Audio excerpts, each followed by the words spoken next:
Verificado o quórum regimental de que trata a portaria 145/2017 e com amparo da portaria 140 de 2021, eu, Francisco José de Oliveira Silva, presidente da segunda Câmara de Julgamento do CRT, declaro aberta a 61ª sessão ordinária virtual de 15 de setembro de 2021.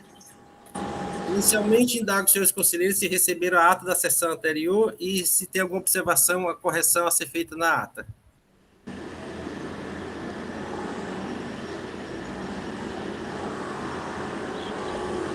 Não havendo nenhuma correção, está aprovada a ata da sessão anterior.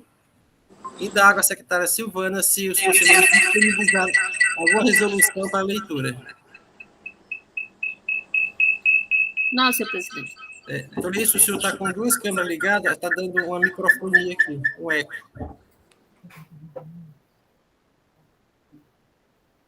Retirei, presidente.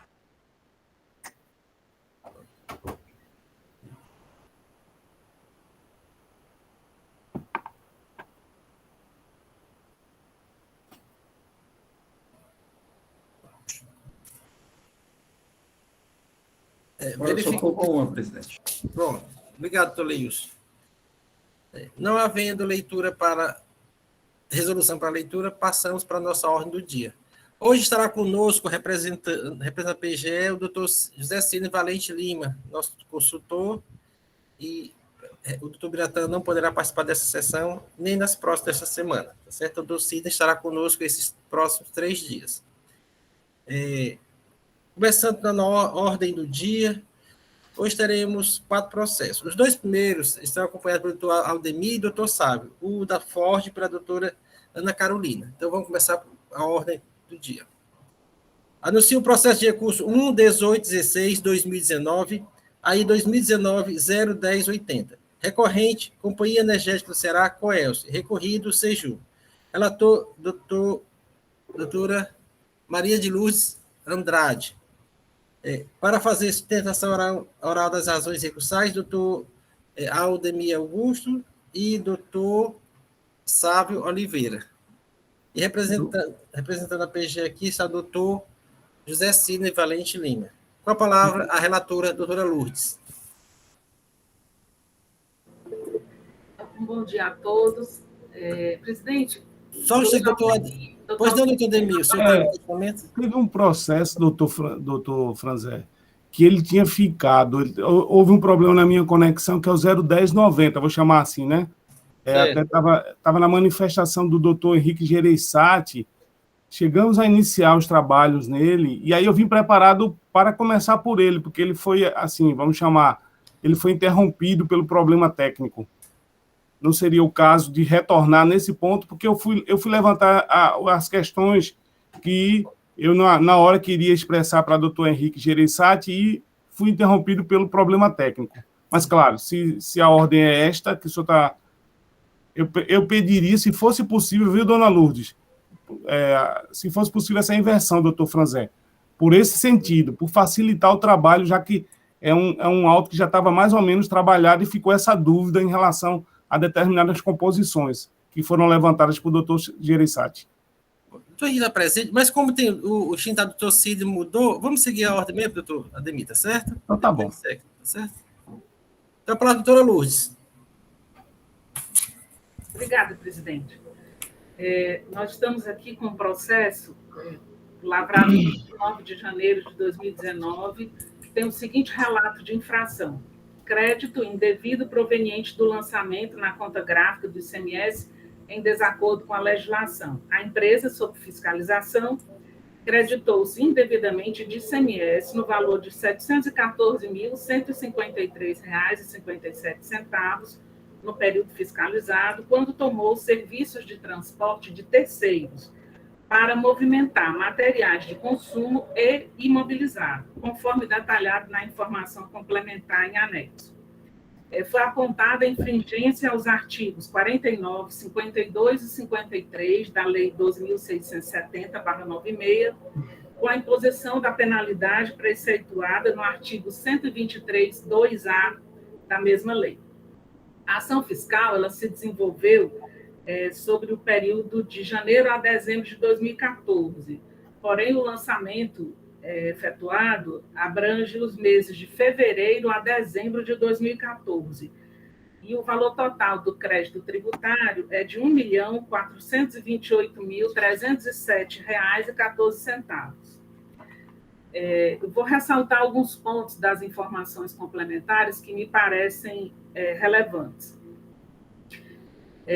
Destaca o agente fiscal, que nas prestações internas com os bens da própria companhia, não cabe o crédito do ICMS destacado nos conhecimentos de transporte.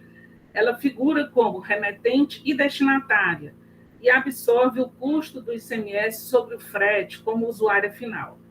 Não há uma operação ou prestação anterior para se compensar o imposto, uma vez que nas aquisições anteriores para o ativo imobilizado, a compensação do crédito do ICMS, tanto da operação quanto do correspondente serviço de transporte, ocorre por meio do SIAP. As aquisições para uso e consumo sequer permitem o crédito do ICMS. Foram analisados todos os documentos fiscais escriturados com o CFOP 1355, e esses estão relacionados na planilha do arquivo 01, que tais documentos acobertaram essa movimentação interna entre as unidades da própria empresa de materiais destinados a uso e consumo ou de bens do ativo imobilizado que já haviam sido ativados pela empresa. Portanto, tais documentos não dão direito a crédito do ICMS, tendo havido recolhimento a menor dos valores do ICMS devidos mensalmente, como se comprova pelo exame dos demonstrativos de apuração do ICMS e arquivos da FD. Do SIAP de 2014, foram analisados e aceitos todos os créditos apresentados pela empresa nas operações de transporte dentro e fora do Estado, vinculadas às aquisições de bens para o ativo imobilizado. Aí ele vem e destaca os fundamentos legais que afirmam terem sido descumpridos, traz aqui toda a documentação, inclusive CD com a planilha trazendo a apuração do ICMS, FD anual e os demais documentos obrigatórios, tais como portaria e mandato de ação fiscal e os termos de fiscalização. A empresa, em março de 2019, apresenta tempestivamente sua impugnação. Primeiramente, ela pede conexão e continência com 2 autos de infração. 2019-01194, dígito 9, ali é analisado o correto fator, o coeficiente mensal, de que trata o artigo 60, parágrafo 3º, inciso 3, do regulamento do ICMS, decreto 24569. E o auto de infração 2019-01090, no qual é averiguado se as mercadorias que geraram os fretes são parte do ativo imobilizado da empresa. E aí pede o julgamento em conjunto por entender ser este auto dependente daqueles, né? E naqueles serem tratadas questões prejudiciais ao exame do mérito da matéria enfrentada no momento. Pede ainda a declaração da suspensão da exigibilidade do crédito tributário em discussão, pede a nulidade absoluta do auto de infração por irregularidade no termo de conclusão de fiscalização, face à ausência de indicação da base de cálculo e alíquotas, pede a declaração da decadência do período de janeiro de 2013, e ele traz a argumentação sustentando que a empresa possui um estabelecimento único, conforme previsão do regulamento do ICMS do artigo 722, e que o transporte de mercadoria entre suas unidades é uma extensão da entrada do bem no ativo da empresa. A operação a que esses bens se incorporarão como ativo da empresa é a atividade de distribuição de energia elétrica, atividade essa tributada pelo ICMS. Informa que a tese de mérito defendido foi acatada no julgamento do auto de infração 2015-01051, dígito 9, estando este em andamento em uma perícia. Sustenta ser essencial a realização de perícia, apresenta quesitos, indica assistente técnico para tal. Traz ainda, né, caso ultrapassadas as prejudiciais e preliminares, que se trate, com base no artigo 112 do CDN, com base no princípio processual da eventualidade, uma redução da multa aplicada desse patamar de 100% para o mais benéfico ao contribuinte, 20%, no artigo 123, parágrafo 5º, inciso 1, ou ainda 50% previsto no artigo 123, 1D. Requer ainda a produção de todos os meios de prova e que as intimações sejam feitas em nome de seu advogado. O processo ele foi julgado procedente em primeira instância. Então, os fundamentos para essa decisão, tentar resumir: inocorrência da decadência, 2013 não foi objeto de fiscalização, janeiro de 2013, né? Portanto, ainda que fosse um equívoco de digitação, janeiro de 2014 também não foi objeto de lançamento, a despeito de estar dentro do período fiscalizado. A aplicação da multa é ato vinculado e obrigatório, não há dúvida quanto à penalidade aplicada, a perícia é indeferida, porque os fatos imputados estão provados no processo, afasta a arguição de nulidade do termo de conclusão de fiscalização. Quanto ao mérito, entende errôneo o entendimento da impugnante de que os transportes do almoxarifado central para as unidades descentralizadas atendem exclusivamente à necessidade de que os bens sejam incorporados à operação final, como ativo. O crédito já foi incorporado quando da incorporação ao ativo imobilizado. Não é possível creditar-se do ICMS sobre transportes a cada vez que movimentar o bem entre suas respectivas unidades. A apropriação de crédito do ICMS decorre da aquisição de bens para uso ou consumo, deve-se observar o marco temporal. Está demonstrado o lançamento do crédito indevido de ICMS. Portanto, o julgador entende eficaz a ação fiscal em todos os seus termos. A empresa foi intimada do julgamento em primeira instância administrativa e interpôs recurso ordinário tempestivo.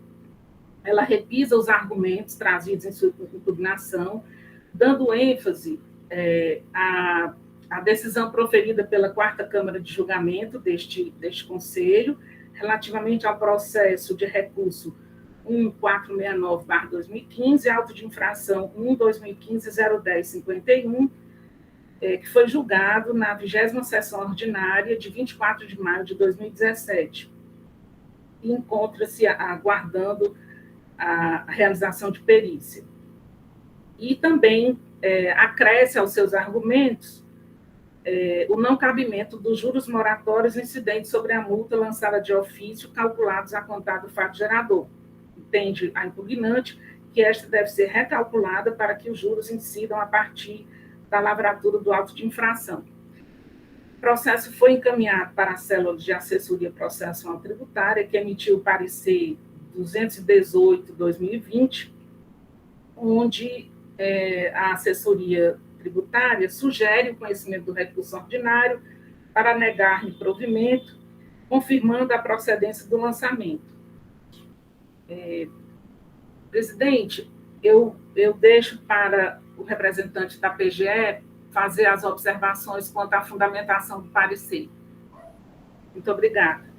É o relatório. Obrigado, doutora Lourdes. Dando sequência ao processo, a palavra do doutor José Sidney Valente Lima.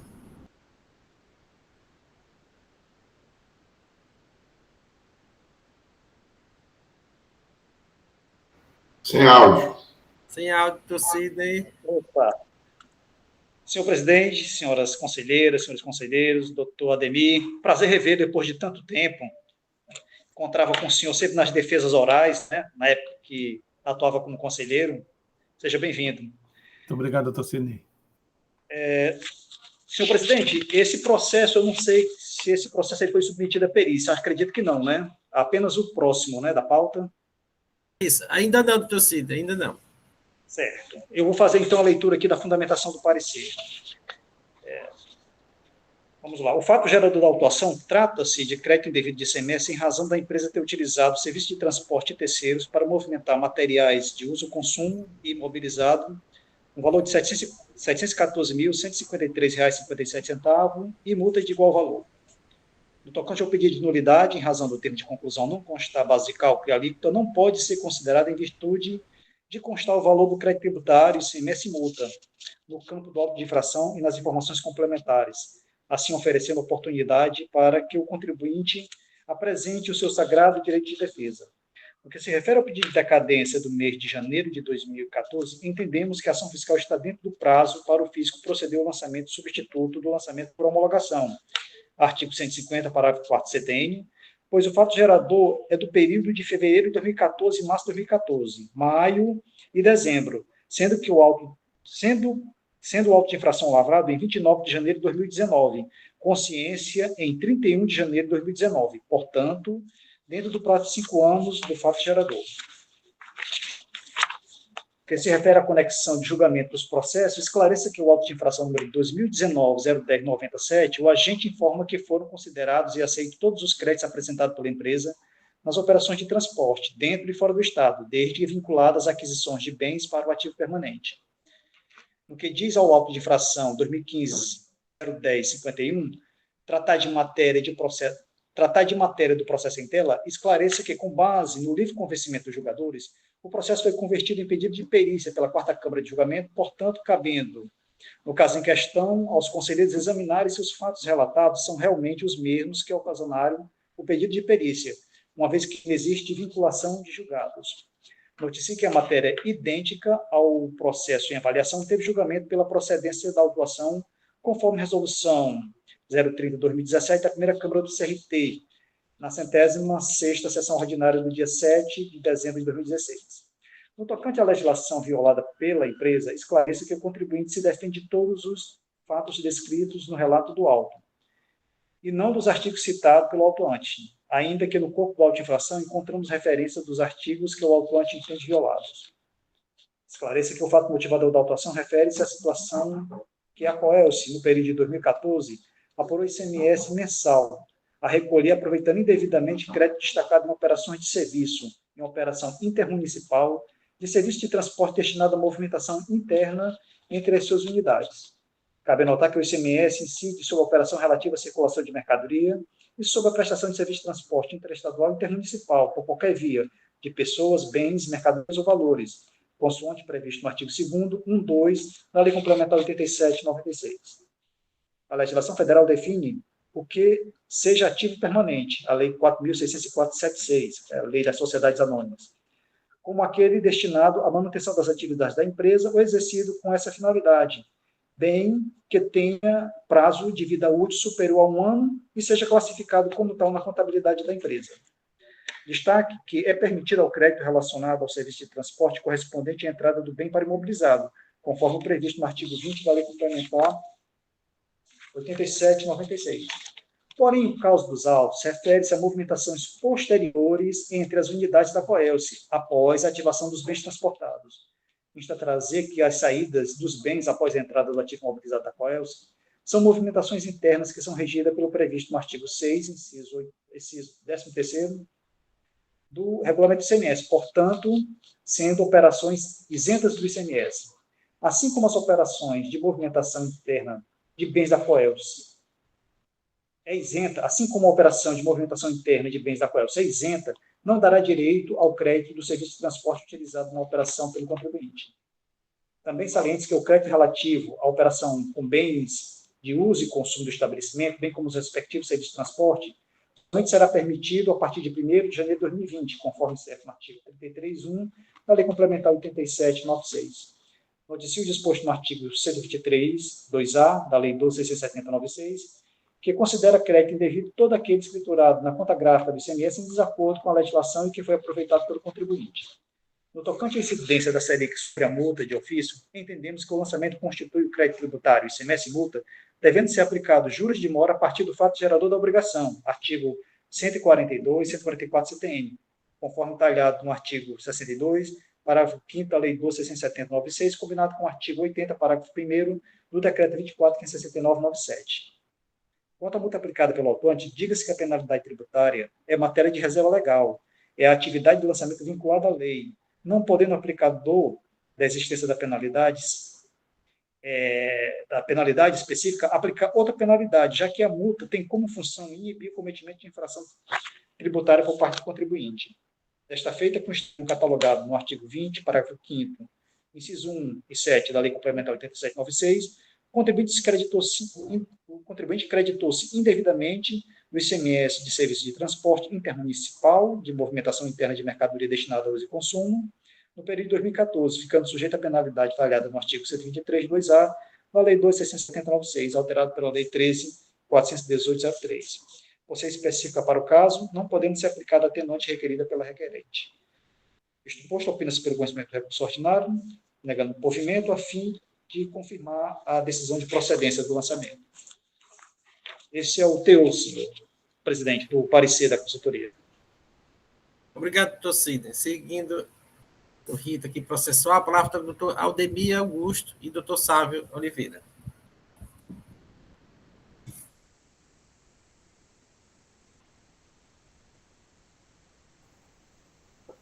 Boa tarde a todos, doutora Lourdes, doutor Sidney, doutor Franzé, uma pessoa de quem saúdo todos os presentes, conselheiros, funcionários e os demais que assistem a essa sessão.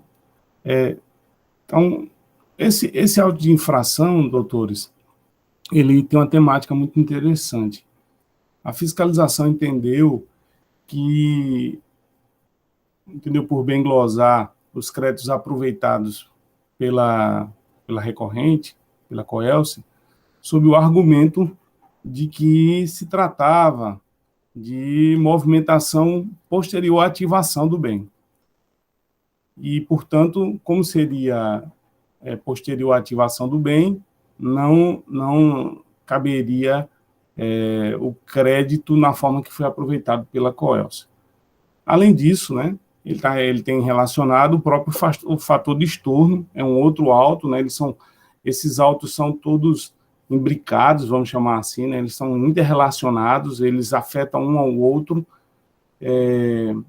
O próprio julgador, ele admite isso, né, no julgamento de primeira instância, e nós reafirmamos, e aqui novamente reafirmamos, na presença de vossas excelências, que há outras autuações interrelacionadas com essa, que é a 01194. Eu vou dizer só o miolinho do número, né? 2019 01194 e o 2019 01090.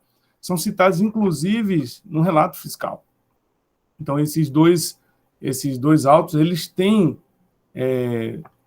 afetam diretamente ao resultado deste aqui, porque um diz respeito à questão do coeficiente, né? Então, esse é um elemento fundamental, se o coeficiente utilizado pela COELSE foi ou não adequado, e o outro diz se esses bens, né, o outro auto que está relacionado, ele diz respeito à questão de os bens serem ou não parte do ativo permanente. É uma discussão que está sendo travada no auto de infração 2019-01090, que é o que eu pedi pela ordem, né, para mudar, mas tudo bem, não tem problema. A gente vai ver que nele há um conteúdo relacionado. Então, esses autos são assim, eles sempre fazem referência a outro que alterou o conteúdo do CIAP da COELSE, arrastando os efeitos para um auto subsequente. Então, a gente vai ver que no 01090 ele tem efeito, o que for decidido nele tem efeito neste aqui. Então, essa é uma questão fundamental. Eles são autos interrelacionados, todos. Então, esse pedido de perícia, com avaliação de todos esses autos que têm matéria semelhante, não é sem razão. eles estão relacionados entre si, ou na linguagem técnica, estão imbricados. Agora, especificamente sobre este auto de infração, a tese de mérito, é bom lembrar que há um auto de infração em que houve decisão favorável, quarta Câmara, no auto de infração 2015-010-51-9, nesse auto de infração a tese de mérito foi acatada. É a questão de que é possível aproveitar o crédito. E aí na sequência, eu vou apontar por que a quarta Câmara entendeu que era possível aproveitar o crédito. Ela admite o crédito, mas ela manda para a perícia, olha aí, sempre. Ela manda para a perícia para que fizesse as avaliações imbricadas, né? Fator de estorno, composição dos bens que foram apontados como bens do ativo permanente, né? E a inter-relação entre esse frete de deslocamento para finalização da ativação, que ficasse provado também. Então, a quarta Câmara, ela, no mérito, ela reconhece o direito, mas ela entende que era preciso fazer prova, por isso que está em perícia. Repito, auto de infração 2015-010-51, dígito 9. Esse auto de infração reconhece o direito aos créditos na tomada de serviço de transporte intermunicipal, que é o caso dos bens do ativo entre unidades operacionais. Por que essa terminologia é tão importante? E aí eu vou entrar no mérito da discussão aqui, se os senhores me permitem. Vejam, no caso específico da Coelce, o artigo 722 do regulamento do ICMS, ele prevê, no período, é o 722, prevê expressamente que a Coelce, ela, para fins, né, do ICMS, ela era um estabelecimento só. Não é sem razão, né? A energia elétrica, ela é uma mercadoria sui generis. Ela é, vamos chamar assim, incomum, porque, afinal de contas, ela é uma mercadoria que se espraia instantaneamente pela rede de distribuição da recorrente. Então, a rede de distribuição da recorrente é como se fosse um único estabelecimento. Na prática, né, ela é como se ela comprasse energia numa ponta, jogasse, vamos chamar assim, dentro do seu estabelecimento único do estado do Ceará, essa energia se espraiasse e os efeitos dessa venda, que é o fornecimento de mercadoria na forma de energia elétrica, ele precisa ser, né, tratado como se fosse um único estabelecimento, para que se tenha a realidade na operação do ICMS, que é não cumulativo. Eu tenho direito a determinados créditos a partir de determinados débitos ocorridos. Então, essa complexidade da operação da Coelce, ela precisa ser levada em consideração, e foi exatamente isso que fez a quarta Câmara. A quarta Câmara, ela compreendeu muito bem a operação. Olha, só há um CGF. Primeiro ponto. Então, é um estabelecimento único. E esse estabelecimento único, o bem só é ativado na ponta dele. Então, façamos de conta, Coelce adquire transformador, vai para um centro de distribuição, se não me engano, Maracanaú. Esse centro de distribuição, ele vai completar o envio do bem para onde ele vai ser ativado. Então, a entrada do bem no ativo permanente só ocorre quando o bem chega na ponta. Chega em Iguatu, ou chega no Juazeiro do Norte, ou chega no Limoeiro, ou ainda chega em Sobral, né? Me lembrei 4 agora, mas tem mais subcentros. Lá nesses locais, imediatamente ele é usado para a ativação, né? O poste chega lá e é usado para ser ativado em alguma obra, em algum conserto da Coelce, na sua rede, como parte, ou no caso, o exemplo citado, que era o transformador, ele vai chegar até o centro de distribuição principal e depois ele é carregado, né? E a Coelce paga por isso um frete para completar o trabalho de entrada do bem no ativo imobilizado. Foi por isso que a quarta Câmara entendeu que era apropriado, porque se completa o ciclo de entrada do bem no ativo imobilizado, que no caso é COELS, pelo artigo 722 do regulamento CMS, é lá na ponta, onde se distribui energia elétrica. Então, eu só consigo terminar esse processo, é uma condição, por isso, sine qua non, sem a qual não, essa condição sine qua non, para que eu possa deixar o bem para ser ativado, só ocorre se eu completar esse ciclo de transporte. É como se eu estivesse fazendo, né, um transbordo, vamos chamar assim, né, de forma simplificada, só para entender. Né? Contratei um frete até determinado ponto e termino o frete com um transbordo para outro ponto. É mais ou menos, né, essa operação. Um argumento que foi minuciosamente debatido à época com o doutor Rafael, um argumento usado pela fiscalização, é que essa operação ela não permitiria crédito porque se invocou o artigo 6º, do regulamento, à época, né? O artigo 6º, inciso 13. Ficam isentas do ICMS, sem prejuízo de outras hipóteses previstas na legislação tributária estadual, as seguintes operações: saída de estabelecimento concessionário do serviço público de energia elétrica, de bens destinados à utilização em suas próprias instalações ou guarda em outro estabelecimento da mesma empresa. Aí, relembrando, e aí esse ponto foi muito bem debatido pela quarta Câmara, não há saída. A COELS não realiza saídas, ela faz meras transferências internas, né? Tem um instrumento próprio, ela não dá saída do bem quando ela transfere do seu CD principal para o CD na ponta, onde vai haver ativação. Então, esse artigo é inaplicável. Se os senhores forem verificar, não há notas fiscais de saída do estabelecimento. Esse é o ponto. Então, a COELS não dá saída neste ponto, não. Agora, quando ela dá saída para o ativo, quando ela ativa ou quando ela dá saída para outra pessoa jurídica, ela sempre vai emitir uma nota fiscal. Mas ela, inclusive, deve ter regime próprio, né, por essa peculiaridade do artigo 722, então ela não dá saída entre seus estabelecimentos. Ela simplesmente transporta, ela completa o ciclo de entrada no ativo por meio desse transporte intermunicipal. Esse é o ponto fundamental. O artigo 6º é inaplicável porque não se trata de operações de saída. Esse é um ponto fundamental.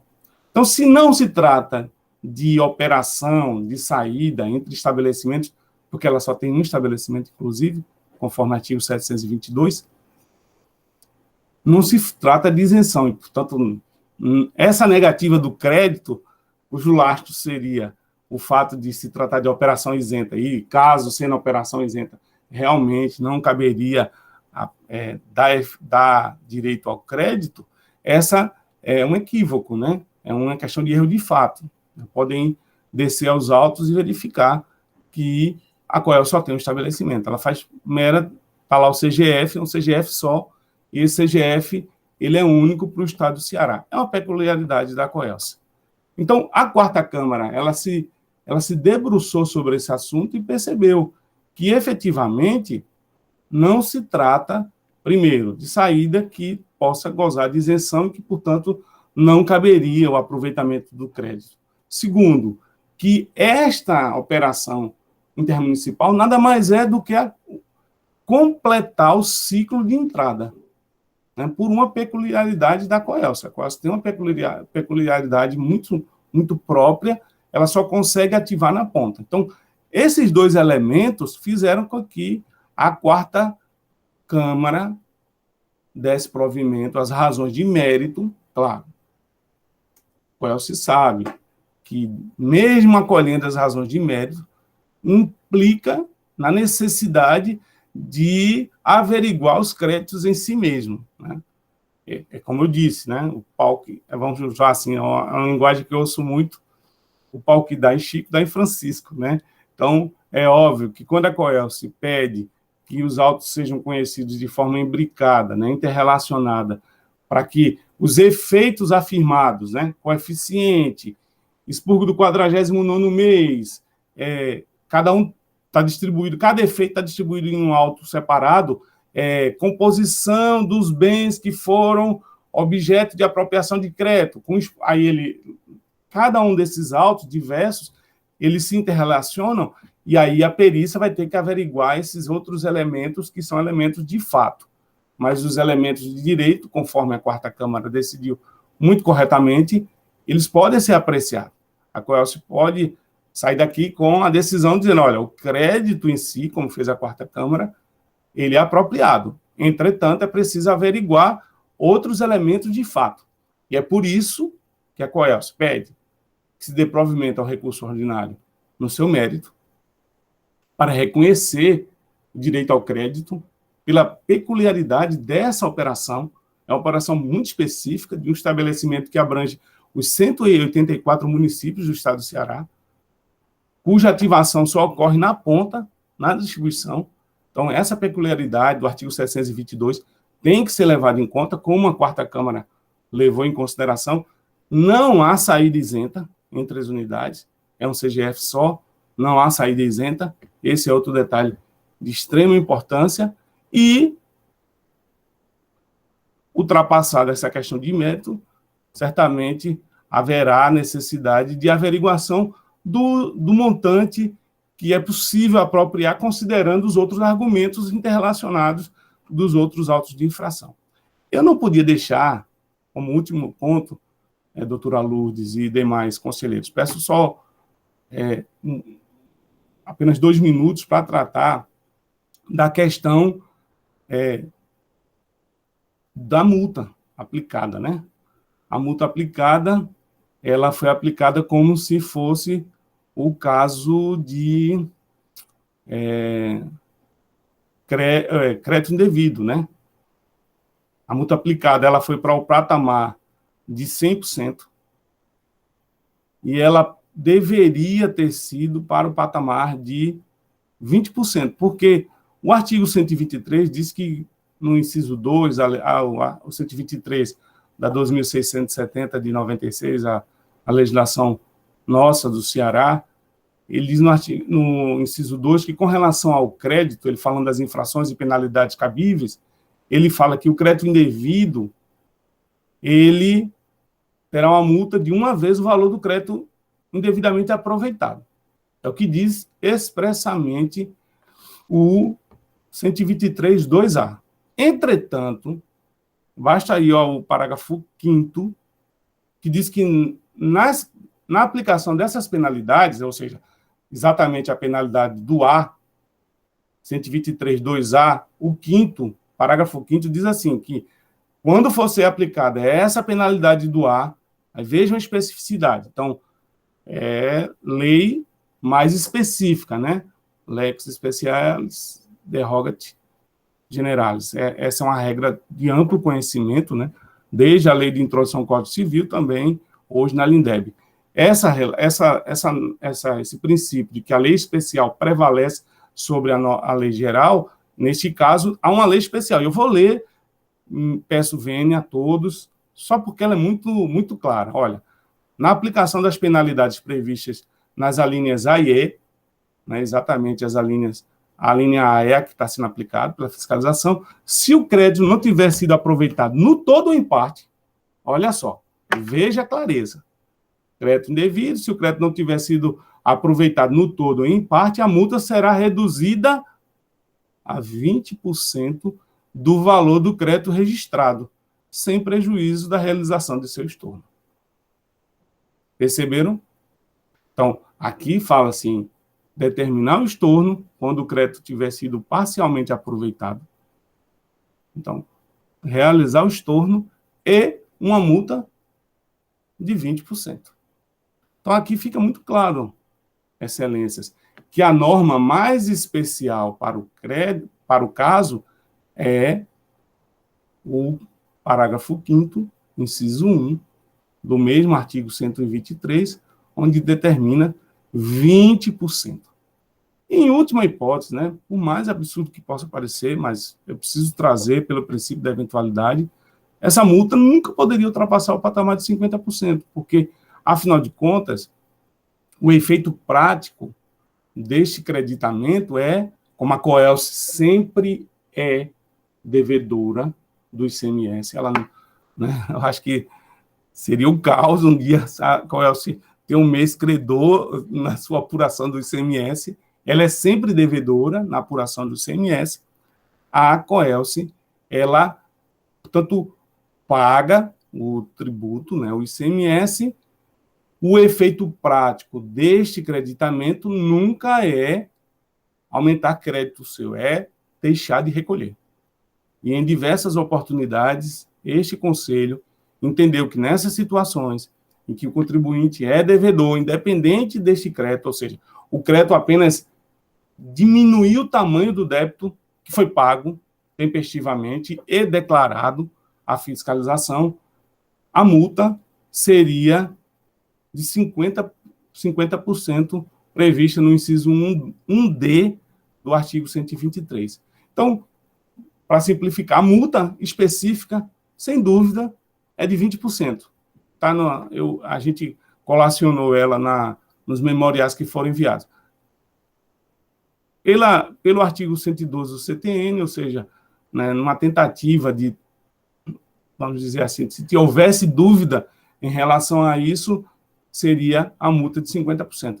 Nunca a multa de 100%.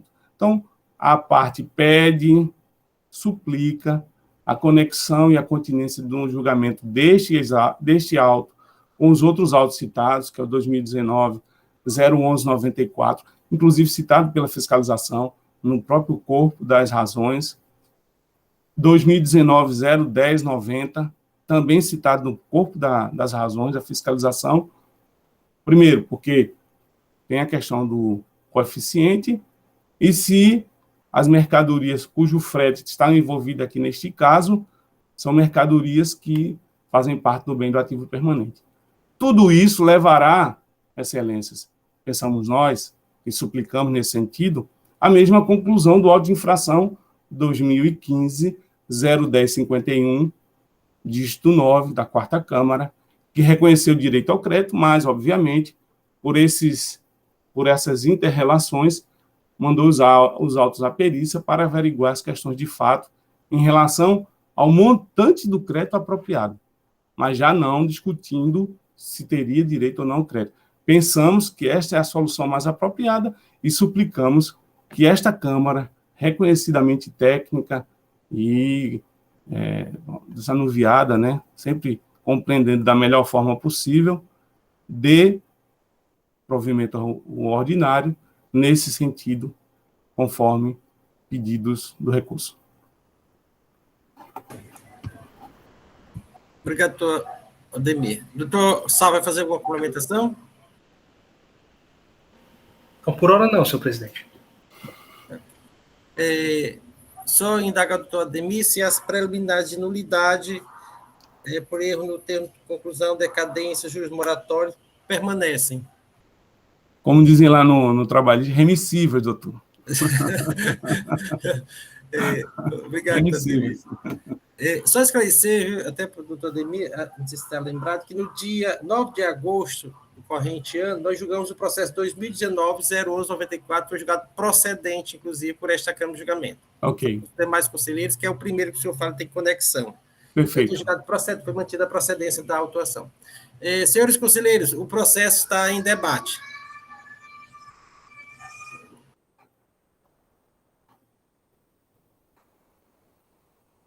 Quem deseja se manifestar, né?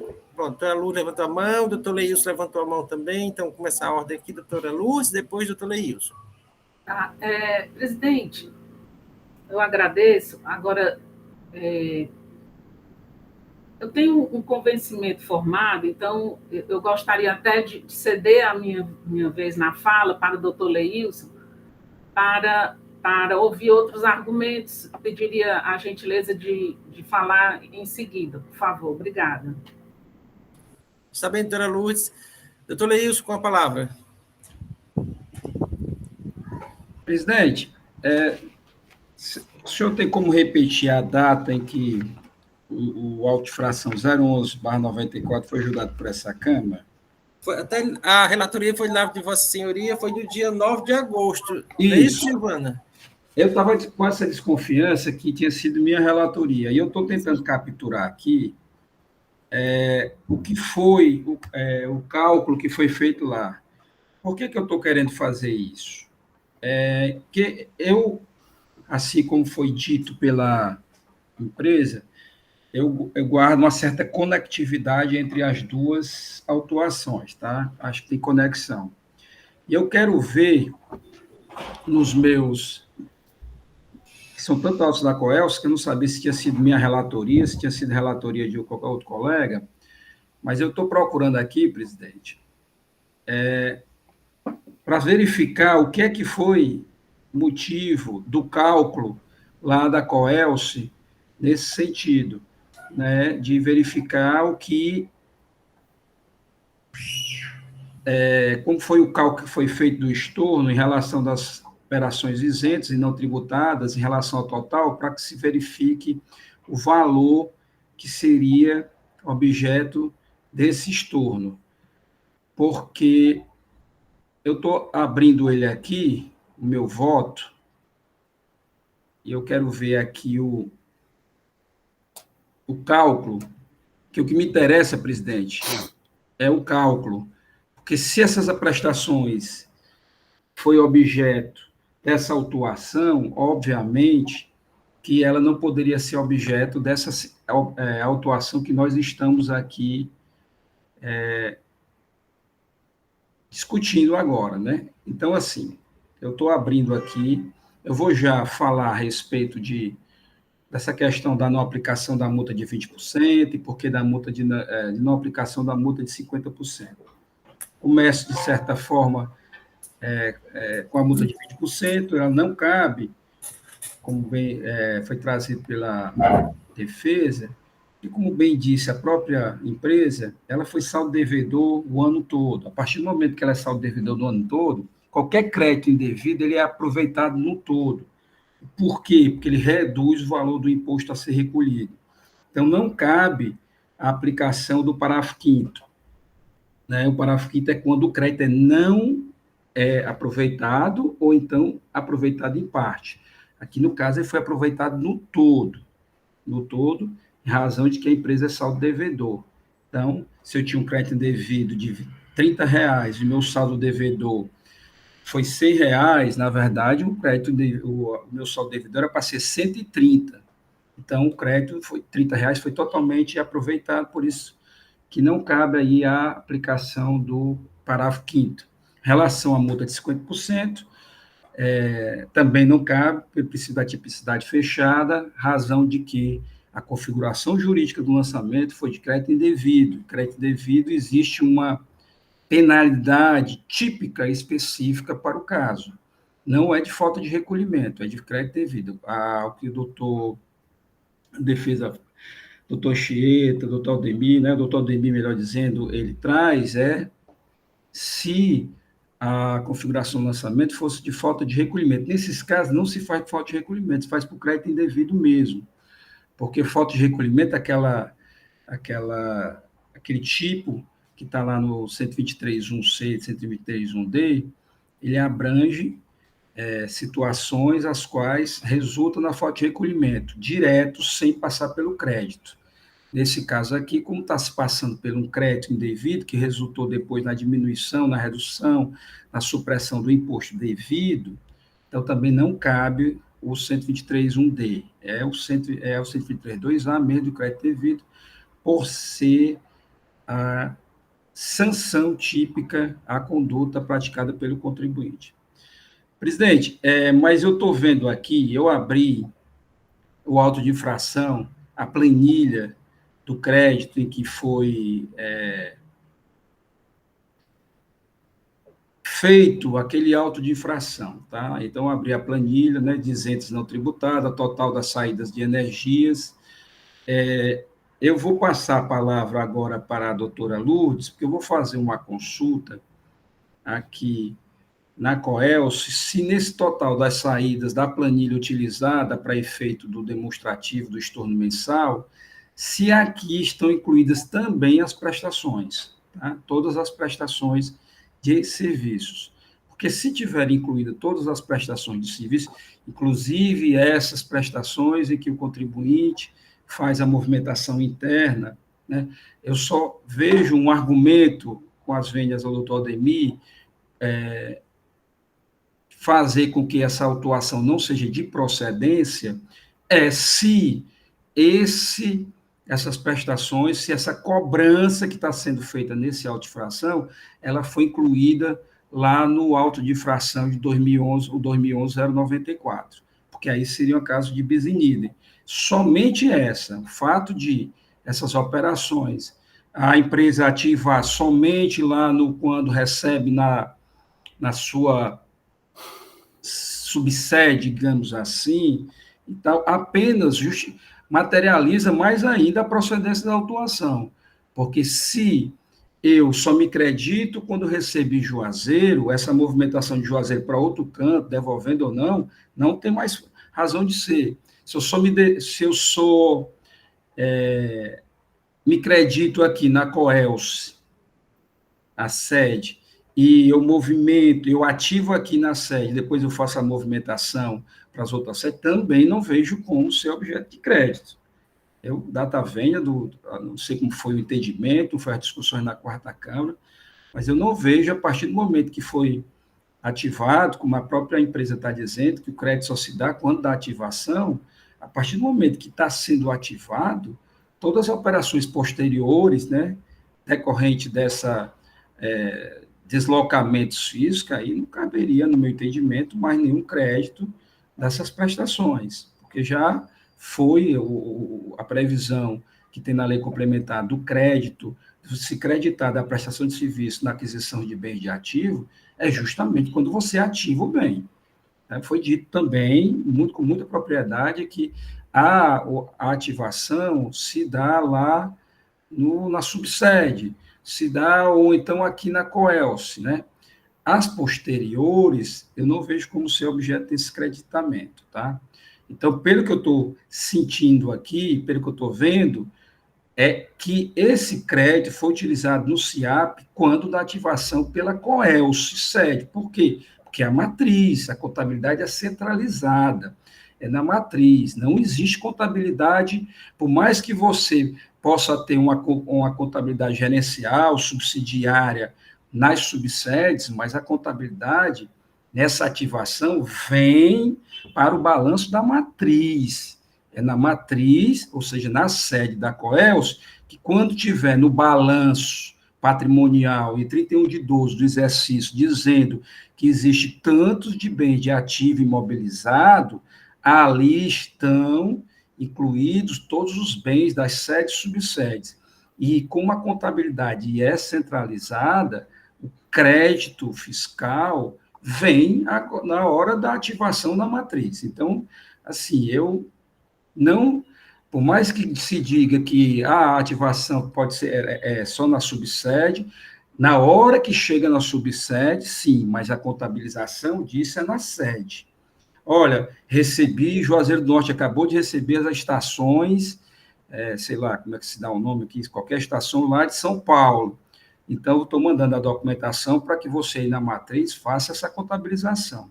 Neste momento, né, que há essa comunicação entre a subsede e a sede, vem a contabilização na sede, no SIAP, lá na contabilidade, né, da empresa, fazendo os lançamentos, baixando lá o caixa da compra, se foi pago em dinheiro, se foi bancos conta movimento, se creditando lá dessas contas e debitando uma conta de bem de ativo aí.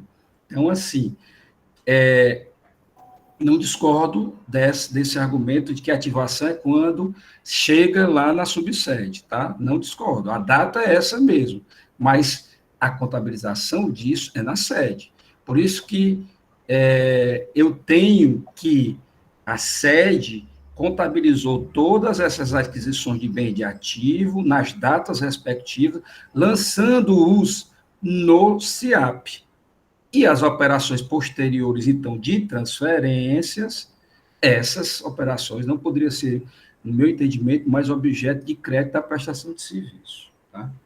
Presidente, eu vou deixar agora a palavra com a doutora Lourdes, que eu vou fazer a pesquisa no que diz respeito aqui, eu abri a planilha lá do auto de fração que eu fui relator, né, pela procedência, e verificar se nesse total de saídas aqui, mês a mês, se estão contidas essas prestações de serviços de transportes, todas as prestações de serviços de transportes aqui.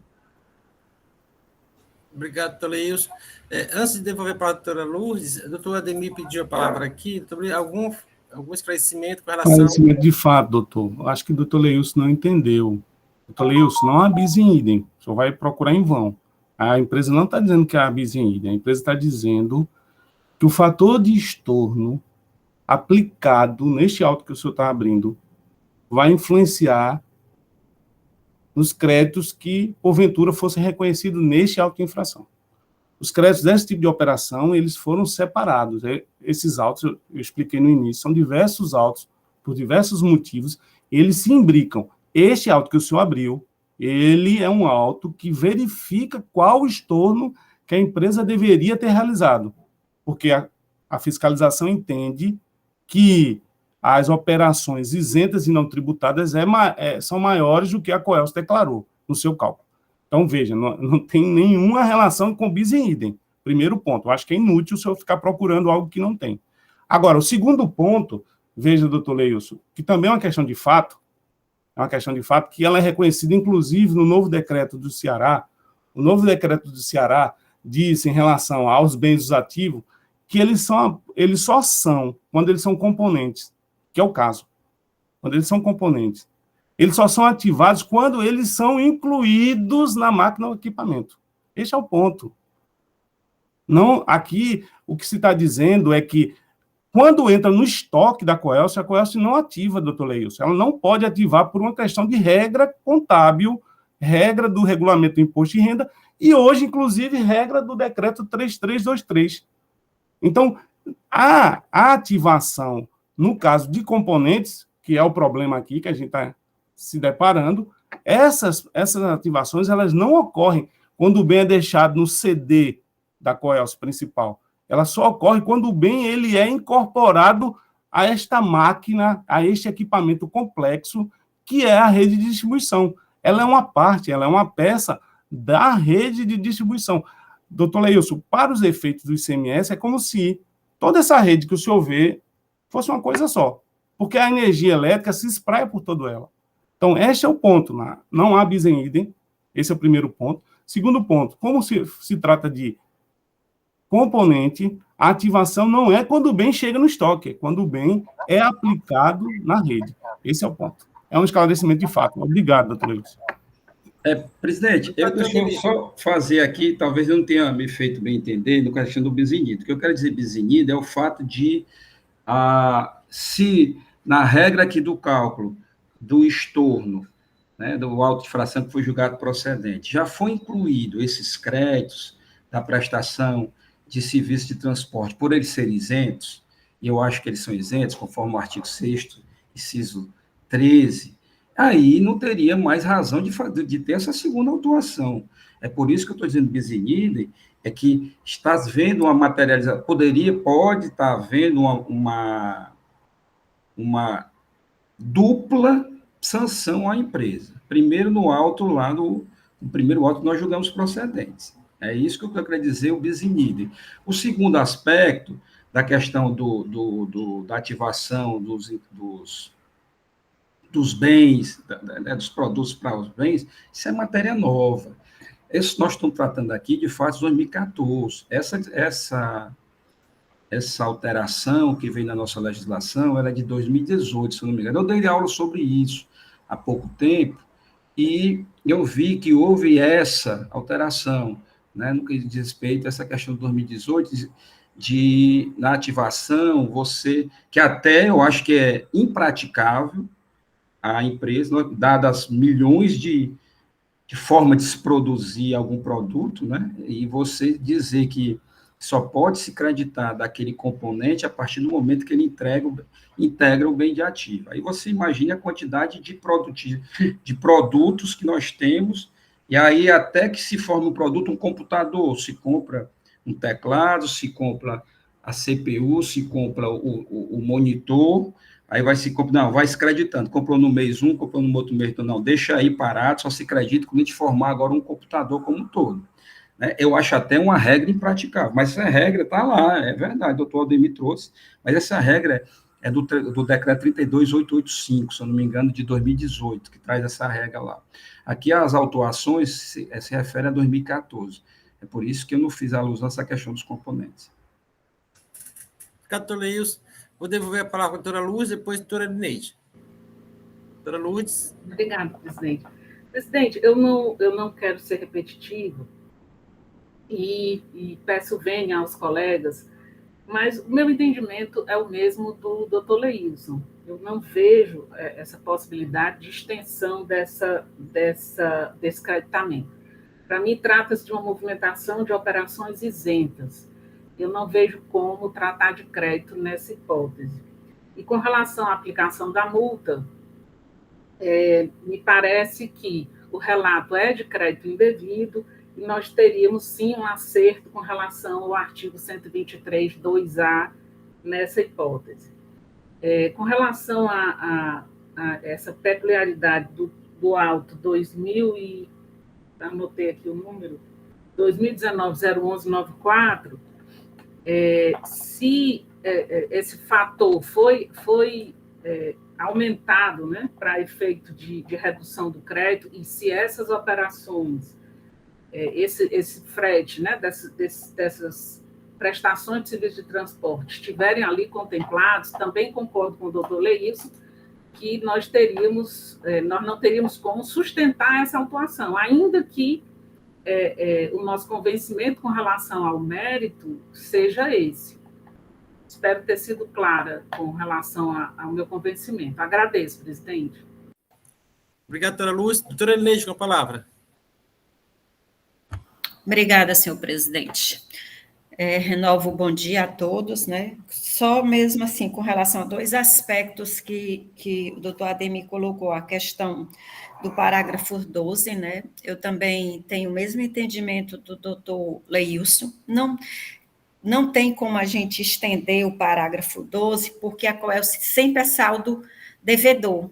Quando o senhor falou, eu até entendi qual é o argumento do senhor, com relação ao crédito total do ativo imobilizado. Como ele é parcelado em 48 vezes, não haveria, talvez, o creditamento dessa parcela total, né, do que teria direito. Mas, naquele mês, ele só tem direito a 1,48avos, e esse 1,48avos, se ocorrer o crédito indevido, ele foi total, né? Então, não teria como a gente aplicar o parágrafo 12, né?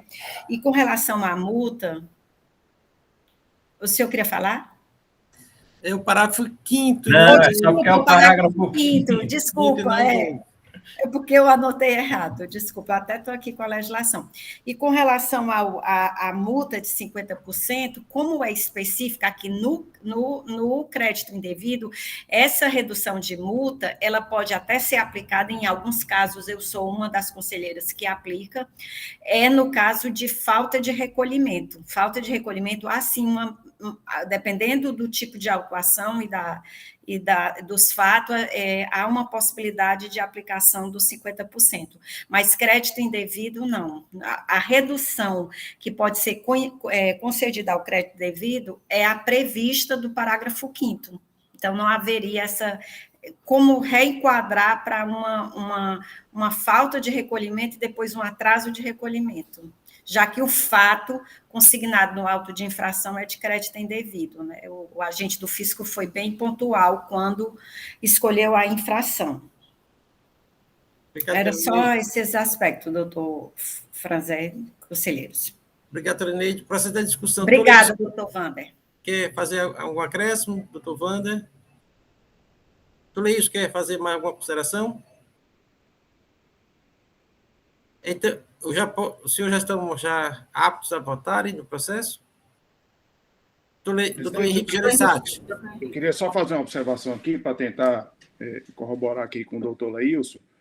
Doutor Leilson, eu abri aqui o processo daquele julgamento, se eu não me engano, do dia 9 de agosto, não é isso? Que até foi o senhor relator, né? E aqui ele fez um cálculo, né, em relação ao estorno do crédito, né, com relação àquelas subvenções, né, considerando aquilo como sendo operações isentas e não tributadas, né, que foi até contabilizado pela própria Coelce, mas não foi levado para efeito de cálculo do estorno do crédito. Mas aqui no auto de infração, ele faz essa conta somente sobre os créditos de ICMS das aquisições de energia elétrica, certo?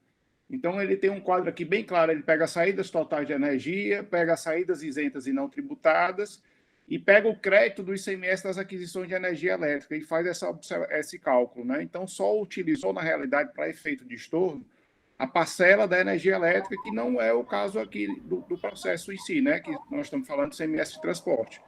Então, com relação àquele seu receio, se esse auto tinha influência, realmente ele não tem, porque ele não levou em consideração o ICMS de transporte, só para tentar ajudar aqui no raciocínio. Essas colocações do doutor Henrique bate com a minha observação que eu acabei de pesquisar aqui, porque quando se pega a FD de janeiro de 2014, verifica o total de saída, 308.440.575,08. E quando se vai para o auto de infração, que eu fui o relator, que era decorrente de energia elétrica, mas eu fiz em questão de verificar se não teria levado em consideração de forma errada, alguma coisa assim, mas aí você verifica o total de saídas utilizada pelo auditor do fisco, R$ 263.252.736,67, o que indica que, na hora desse auto de infração, quando foi do auto de infração que nós julgamos procedente, quando foi feita essa correlação entre saída de energia para as saídas totais, realmente, entre saída e saídas totais, só pegou realmente o total da saída de energia, e não a saída total. Então, presidente, eu também não reconheço conexão com o auto de infração que nós julgamos procedente, que foi de minha relatoria. Obrigado, doutor Leilson. Com a palavra, doutora Lourdes. Presidente, eu gostaria de agradecer aos conselheiros, doutor Henrique, doutor Leilson, por esclarecer esse ponto. Acho que fico mais tranquila com relação ao meu convencimento. Obrigada. Bom, todos já estão prontos para votar? Então, eu vou colocar em votação. Eu vou colocar as preliminares suscitadas pela parte, né, que foram renovadas no recurso. Com relação à primeira preliminar, que é nulidade em razão da ausência da base de cálculo no termo de conclusão de fiscalização. Como vota a doutora Lourdes? Presidente, eu afasto por entender que os elementos relativos à quantificação de valores que estão devidamente demonstrados, tanto no auto de infração quanto na documentação acostada. E isso não trouxe nenhum prejuízo para a defesa do contribuinte. Doutora Leide? Com a relatora. Doutor Henrique? Acompanha a relatora, senhor presidente. Doutor Leilson? Acompanha a relatora. Doutor Wander? Acompanha a relatora, senhor presidente. Doutor Marcos? Com a relatora, presidente. Com relação ao segundo ponto, que é a decadência para o mês de janeiro de 2013, não é isso? Essa decadência? Afastada, presidente. Já, quando eu fiz a leitura, só relembrando aqui, a ação fiscal é de janeiro de 2014 a dezembro. Então, ainda que nós estivéssemos com uma digitação equivocada, janeiro de 2013, e seria de janeiro de 2014, ainda assim o lançamento não abrangeu o período de janeiro de 2014, muito menos de 2013, porque não foi objeto de fiscalização. Então, está afastada a decadência quanto a esse ponto. Eu vou fazer a pergunta para todos os conselheiros. Algum conselheiro diverge desse voto da doutora Lourdes? Não havia divergência, então está rejeitada a decadência. Com relação aos juros de mora, como vota a doutora Lourdes? Presidente, eu afasto também e há previsão na legislação. Entendo também que a discussão sobre esse ponto não seria nessa seara administrativa. Com relação a essa questão, algum conselheiro tem alguma manifestação em contrário? Presidente, é só para a gente entender, é o argumento de não incidência do juros de mora sobre a multa, não é isso? É isso que A está fato gerador começa a contar primeiro... Pois é, não incidir, pelo que eu entendi, o argumento era que não incidiria o juros de mora sobre a multa, só sobre o principal. E parece que é esse o argumento. É isso. Só sobre a multa. Presidente, exatamente, ele não, a parte pede que não seja aplicada a contar do fato gerador, essa aplicação da Selic. Isso. Nesse aspecto, algum conselheiro manifesta de forma divergente da conselheira relatora?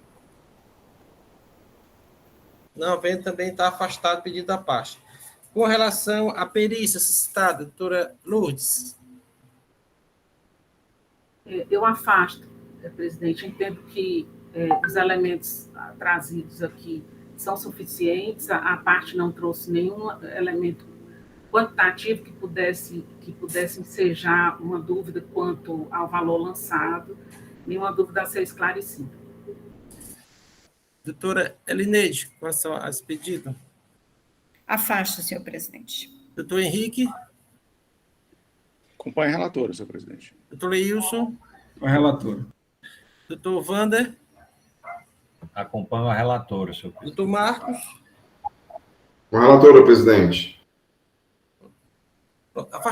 Votados os preliminares no mérito como votora Lourdes.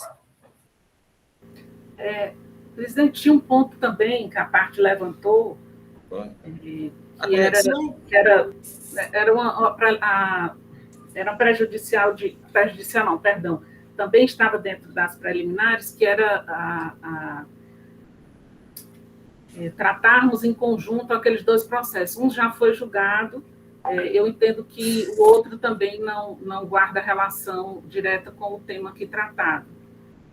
Não reconhece a conexão, né? A conexão. O pedido de declaração de reconhecer a conexão, eu também afasto. Doutora Elineide? Perdão, com relação àqueles dois autos. Certo. Doutora Elineide? Com a relatora, considerando os fatos apresentados. Doutor Henrique? Com a relatora, senhor presidente. Doutor Leilson? Com a relatora. Doutor Wander? Acompanho a relatora, senhor. E doutor Marcos? Acompanhe a relatora. E agora no mérito, doutora Lúcia, como vota? Eu conheço do recurso interposto pelo contribuinte, nego-lhe provimento para confirmar a decisão de primeira instância administrativa pela procedência do auto de infração. Doutora Elineide? Com a relatora. Doutor Henrique? Acompanhe a relatora, senhor presidente. Doutor Leilson? Sigo a relatora, presidente. Doutor Wander? Eu acompanho a relatora, senhor presidente. Doutor Marcos? Com a relatora. Então, a segunda Câmara, por votação unânime, após rejeitar a preliminar de nulidade citada pela parte, decide pela procedência da autuação nos termos do voto da relatora e parecer da consultoria processual tributária. Esta decisão para este primeiro processo. Senhores, vamos dar um intervalo de 10 minutos, estamos retomando às 10 horas. Tudo bem? Silvana?